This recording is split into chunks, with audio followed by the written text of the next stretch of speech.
fun. We've never had that before. Yeah. Both teams at the Viborg-Hurley Park again. They did a great job on the live shot, too. They did. Welcome to another edition of Football Friday. I'm Mark Ovenden. He is Zach Borg. We have another really full show tonight with highlights from 3 states. And tonight's show, once again, brought to you by Frisbee's Plumbing and Heating. 13 games again. That's a record. And we start at Howard Wood Field. That's where Kim Nelson had a chance to pass Steve Keeter on the all-time wins list. But it would not be easy. The Rider is facing the only unbeaten team left in 11 AAA, the Harrisburg Tigers. They would get on the board first on this nice run for the touchdown. That's Joe Teray, and that makes it 7-0 in favor of the Riders. Now, Harrisburg rotates quarterbacks, and it's working for them. It's been really effective.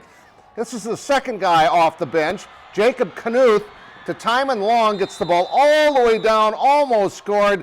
And then Anders Clayton-Wood, nice spin into the end zone. Anders found the end zone. Yeah, he did. It's 7-7 at this point. Last seconds of the half, or the quarter, and I was thinking, well, I'll stay at this end because they're going to be coming this way. Wouldn't you know it? Brady Dannenbring, 72 yards to Michael Paulson. Same guy that has all those long touchdowns, 72 yards for the score. 14-7. You always get the last second touchdowns. With 4 seconds to go in the quarter. And watch here, Jack Teagan, the other quarterback, to Rowert. Stays in bounds, right down the sideline, was tied at halftime, but Roosevelt hangs on to win in the second half. Your final 23-21. Congrats to Kim Nelson. Now the top-ranked team in 11 AAA was home tonight, so we sent Brandon to Brandon for the highlights. Yes, Mark. I was in Brandon, and the Lynx took on Watertown, looking to improve to 4-1. And they look sharp ever since their season opening loss to Roosevelt, but they find themselves down 7-0 in the first quarter.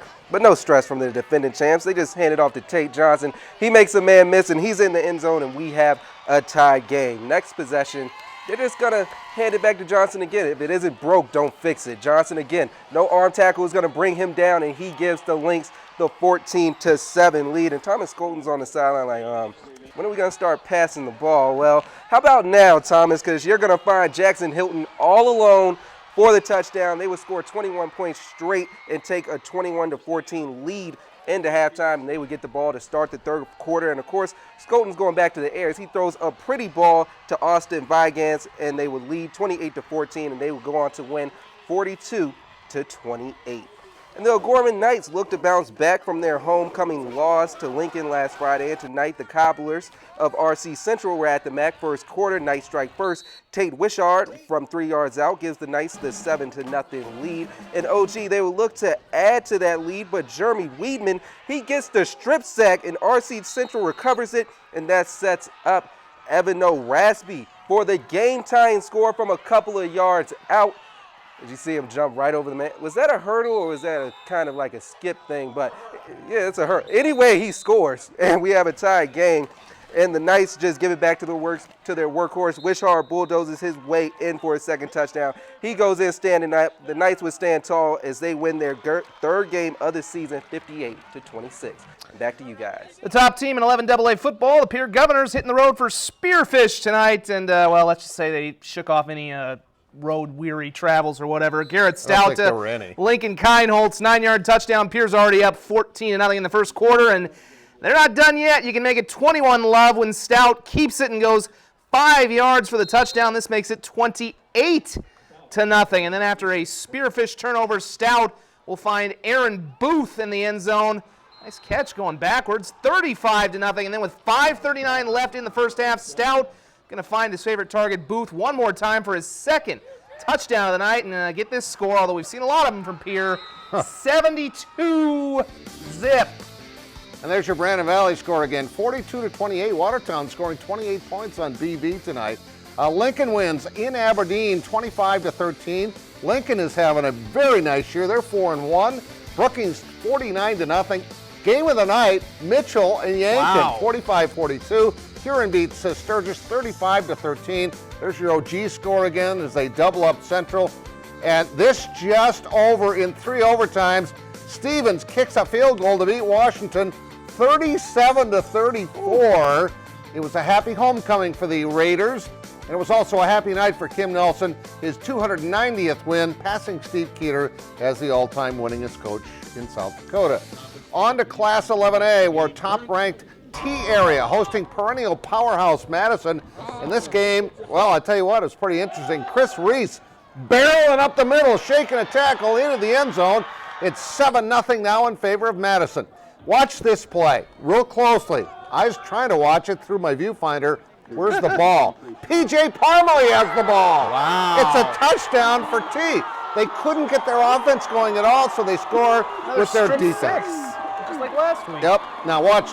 Tyler Tappy, I was really impressed with number 1. He just kind of stands there, doesn't look rattled, and look at this beautiful touchdown pass to Carter Bergheim, and it's a 14-7 in favor of the Bulldogs at this point. But Joey Hedrick's going to get it in the end zone for the offense. Number 2, ripping up the middle, and T would win this in overtime. 27-21 was your final. The third-ranked Panthers of Dakota Valley hosting West Central, and it's Dakota Valley running their full house backfield in the opening quarter. Nathan Favors, not doing anybody any favors, trying to take this guy down. He goes 21 yards, and it's 7-0 Panthers. West Central comes right back, though, in the second quarter. Cooper Maris rumbling in for a 5-yard score to knot things up. That's 7 apiece. Dakota Valley didn't take long to get the lead back, though. It's Favors going to throw this time, going deep to Kobe June. It don't feel like June, but June is in the end zone. June scores in September. And almost October, for that matter, as Dakota Valley goes on to get the win 20-14. Should I start singing September? That's one of my favorite songs. Lennox Orioles took on Caden Burley and his Canton Seahawks tonight. Both teams looking for their third win. Shaden Scheidt scores from a yard out. It's 24-0 at this point in favor of the Seahawks. Now, Lennox trying to move the ball, and there's a sack right there, and that forces a punt. And on that punt, Lennox is looking to push the Seahawks back. Kick is blocked. And it's recovered by Scheidt in the end zone. Touchdown. And that's the last score of the night. Canton wins it 31-0. Holy roller right there. We move to the 9-man ranks, perhaps the best matchup of the night in 9AA as number 3 Parker travels to number 2 Viborg-Hurley. Opening drive. Chase Mason to throw. He's picked off, though, by Colby Olson, who returns it deep into Cougar territory. But a few plays later, the Pheasants are facing a 4th and goal from the 10. They get a little tricky. Matt Van Vliet on the halfback pass. Watch Davin Fuller, full extension. 6-0 Parker on top after the 10-yard touchdown. Later in the quarter, Rob Kessler's team facing a 4th down of their own. Mason buying time. He does this so well. Believe me when I say he finds Tate Kessler. The pylon got in the way. 5-yard score, 6-all after 1. Final minute of the second half. More bag of tricks stuff here. Cougars going to the reverse. It's Angel Johnson with a heavenly run for 20 yards and a touchdown. Viborg-Hurley goes up 14-6 at half, and they pull away in the second half, go on to win by a final of 42-6. Now the Bulldogs of Baltic are the number 5 team in 9AA, and tonight they hosted the Beavs from Hanson. It was 9-8 going to the fourth quarter, and that's when everything broke loose. Zach Paulzine stutter steps into the end zone. It's 17-8 now. Bulldogs go for 2, and they get it. Hanson looking to answer, but Cobrain Gehring scoops up the loose ball, and he is going to take it into the end zone. Touchdown for the defense. They're starting to pull away now. Beavers knocking at the door. They're trying to make a game out of this. Simon Weber with a touchdown right here, and it's back to a 1-score game. But Baltic's had a nice season, and they were rolling tonight. It's going to be Paulzine on the touchdown pass. This is going to go for a score. He is wide open. 31-16 Baltic rolls. Paulzine kid's a better passer than a lot of people give him credit for. That's why he gets so wide open. Top team in 9B back home tonight. The Hawks at Colman-Egan hosting Alcester-Hudson. You're going to hear this name a lot. Eli Bowen in for 6 as the home team takes the lead. Next Coleman drive. As Brandon said earlier, if it ain't broke, don't fix it. Bowen around the corner, squeeze through some tacklers into the end zone for a touchdown as Colman-Egan starting to pull away up 14-0 early in the second. Guess who? It's going to be Bowen. This time he's going to be on the receiving end and tiptoes in for the score as Colman-Egan improves mightily. 60-0. They're still unbeaten. All right, on to Minnesota and the Luverne Cardinals against the Fairmont Cardinals. I wonder who's going to win. I'm really going to get confused with these highlights, guarantee you. Fairmont's Zach Jorgensen finding Cale Stuber with a 33-yard touchdown. Fairmont has the lead 27-12 Nice at pick. halftime. Now there's a pick.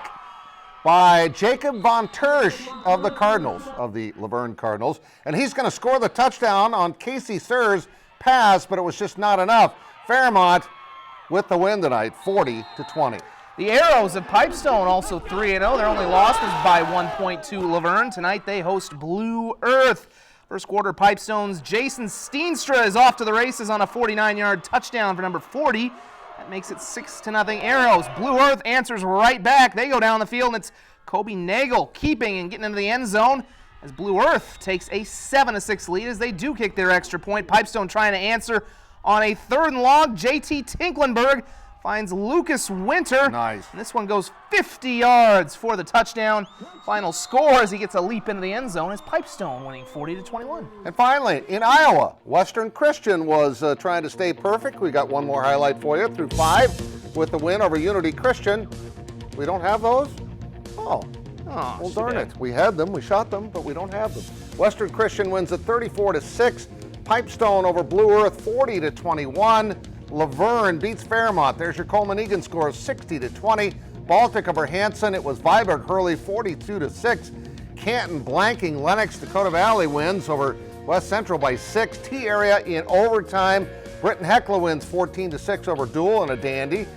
Corsica Stickney and Hamlin both rolled tonight along with Custer and Gayville-Vollen. Groton area and Langford both win tonight along with Marty. Red Cloud scored 68. Stanley County 25-7. Sully Buttes 54-zip.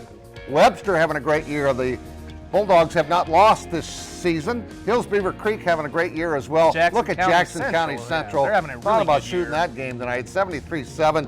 Would have had a lot of highlights. Minneota over Dawson Boyd.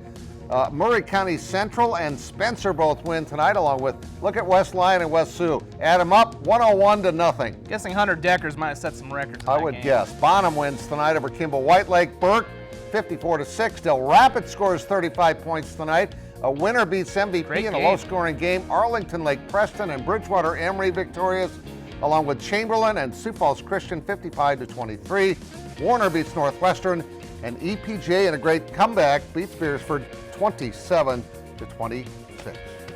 And again, congratulations to Kim Nelson, win number 290 in his career. He's now number 1. We'll be right back. Couldn't get to this during the show because we had a little technical difficulty. Want to show it before we end it. Western Christian against Unity Christian. Western looking to remain unbeaten on the season. Kobe Backham gets the handoff, finds the edge, and he's running right into your living room for a 56-yard touchdown as the Wolfpack take a 7-0 lead. Next Wolfpack possession, Tyson Bohr looking to throw, but he's going to get sacked by Jacob Dragster. There weren't too many of those moments, though, for Western Christian as they go on to get the victory by a final of 34-6. And there you see once again that Pipestone score. Join us